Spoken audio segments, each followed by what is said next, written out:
Hello friends, welcome to Vivekanand Academy of Human Excellence. I am Urmila Salunke.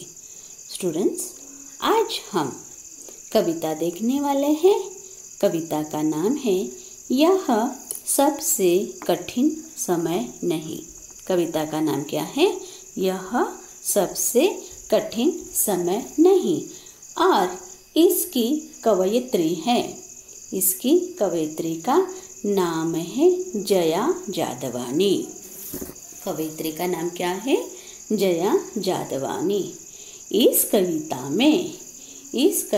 में कवयित्री जया जादवानी जी ने यह दर्शाना चाहा है कि अभी निराश होने का समय नहीं है. हम चाहे तो प्रयत्न करके अपने लक्ष्य की ओर बढ़ सकते हैं. और यही है इस कविता का संदेश. पहले हम क्या करेंगे? पहले हम कविता को पढ़ लेते हैं. नहीं, यह सबसे कठिन समय नहीं. नहीं, यह सबसे कठिन समय नहीं. अभी भी दबा है चिड़िया की चोंच में तिनका. अभी भी दबा है चिड़िया की चोंच में तिनका और वह उड़ने की तैयारी में है. और वह उड़ने की तैयारी में है. अभी भी झरती हुई पत्ती. अभी भी झरती हुई पत्ती थामने को बैठा है हाथ एक. अभी भी भीड़ है स्टेशन पर. अभी भी एक रेलगाड़ी जाती है गंतव्य तक, जहाँ कोई कर रहा होगा प्रतीक्षा. अभी भी कहता है कोई किसी को, जल्दी आ जाओ कि अब सूरज डूबने का वक्त हो गया है. अभी कहा जाता है उस कथा का आखिरी हिस्सा जो बूढ़ी नानी सुना रही सदियों से दुनिया के तमाम बच्चों को. अभी आती है एक बस अंतरिक्ष के पार की दुनिया से लाएगी बचे हुए लोगों की खबर. नहीं, यह सबसे कठिन समय नहीं. अभी हम लोगों ने क्या किया है? पहले कविता के इन पंक्तियों को पढ़ा है. अब हम देखेंगे पंक्तियों का अर्थ. अभी यह सबसे कठिन समय नहीं. नहीं, यह सबसे कठिन समय नहीं. अभी भी दबा है चिड़िया की चोंच में तिनका और वह उड़ने की तैयारी में है. अभी भी झरती हुई पत्ती थामने को बैठा है हाथ एक. अभी भी झरती हुई पत्ती थामने को बैठा है हाथ एक. देखो, यहाँ पर कठिन शब्द से तात्पर्य है मुश्किल. झरती मतलब गिरती. पत्ती मतलब पेड़ का एक छोटा सा पत्ता. थामना मतलब क्या है? सहारा देना. इस पद्यांश में कवयित्री कि हे मानव, अभी तुम्हारे सामने कठिन समय नहीं है. देखिए, कवयित्री जया जादवानी जी कहना चाहती है कि हे मानव, अभी तुम्हारे सामने कठिन समय नहीं है. तुम्हें अपने लक्ष्य की ओर बढ़ने हेतु संकोच नहीं करना चाहिए. तुम्हें अपनी लक्ष्य की ओर बढ़ने हेतु संकोच नहीं करना चाहिए. अभी एक चिड़िया अपना नीड़ बनाने के लिए, नीड़ यानी क्या होता है? घोंसला. अभी एक चिड़िया अपना नीड बनाने के लिए घास के तिनके एकत्रित कर रही है और उड़ान भरने हेतु तैयार है। इसी प्रकार वृक्ष से अंतिम पत्ती गिरते ही कोई हाथ उस पत्ती को थामने के लिए तैयार बैठा है, अर्थात तुम अपने मार्ग पर आगे बढ़ो। अर्थात तुम अपने मार्ग पर आगे बढ़ो। यदि तुम लक्ष्य से भटक भी जाओगे तो पत्ती को सहारा देने के भांति कोई अनुभवी हाथ तुम्हें भी सहारा अवश्य देंगे, यानी तुम्हें सन्मार्ग पर लाने का प्रयास करेंगे। अब हम अगली पंक्तियाँ पढ़ेंगे।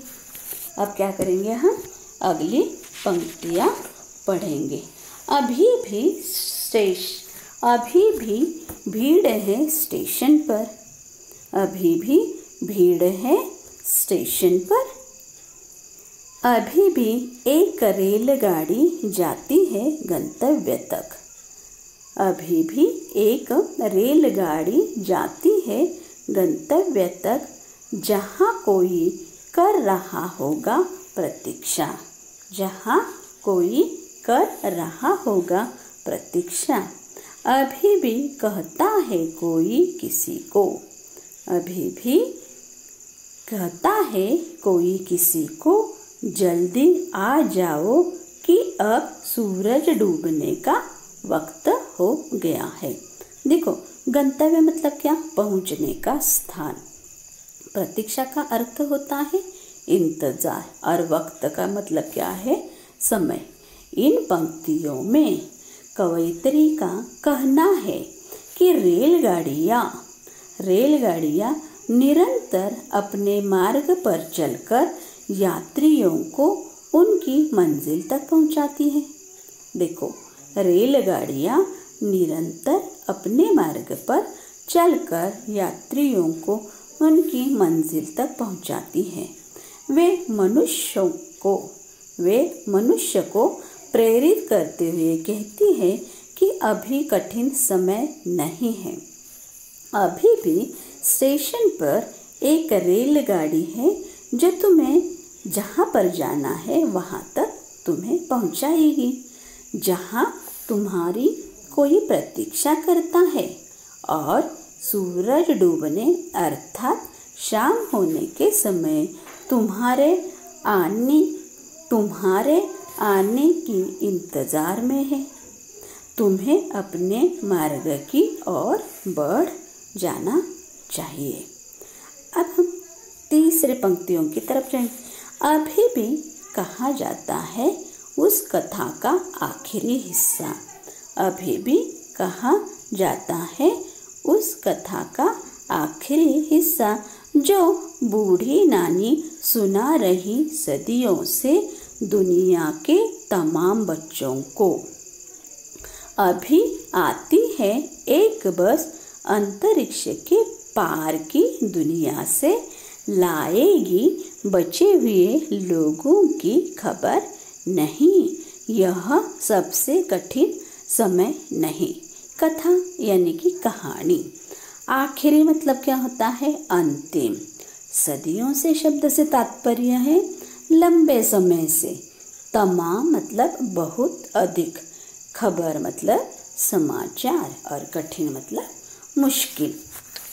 इस पद्यांश में कवयित्री जया जादवानी जी यही संदेश देना चाहती है कि मनुष्य को अपने अभीष्ट मार्ग पर बढ़ने से पूर्व घबराना या अधिक सोचना नहीं चाहिए।